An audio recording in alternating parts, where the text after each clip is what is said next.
Lui ne carbure pas à l'essence. En Charente, une entreprise développe un moyen de transport d'un nouveau genre, à mi-chemin entre le vélo et la voiturette. Ce petit utilitaire électrique est doté d'une autonomie de 100 km. Ses créateurs espèrent le faire homologuer en 2026.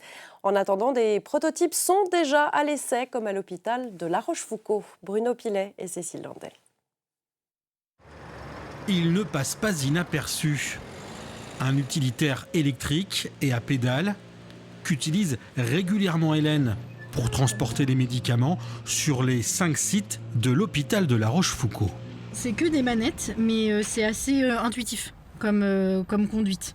Après, on est obligé de pédaler pour faire avancer la machine. Franchement, c'est quand même une bonne alternative à la voiture à essence. Encore au stade de prototype, l'engin baptisé Midi Pile pourrait même avoir d'autres fonctions, notamment pour la mobilité des salariés les plus proches.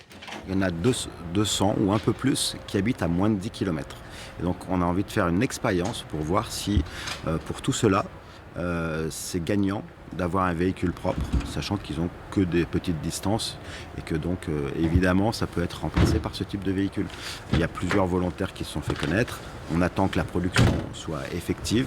Midi Pile, une aventure 100% charentaise, débutée il y a 4 ans. Mais depuis un an, le bureau d'études est en pleine ébullition pour le lancement des pré-séries. En clair, les dernières mises au point et améliorations du véhicule. Donc du coup, rayon de braquage, vous avez réussi à faire mieux ? On fait mieux, donc on peut mieux tourner avec le même rayon d'inclinaison des manettes.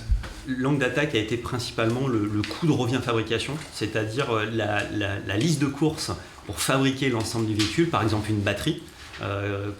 Ça va représenter un pourcentage important du véhicule. Et bien on essaie d'optimiser son dimensionnement et son coût unitaire en achetant beaucoup ou avec des caractéristiques techniques qui nous vont bien. Et ça, on fait ça sur l'ensemble du véhicule. Et si tout va bien, une production en grande série devrait débuter court en 2026.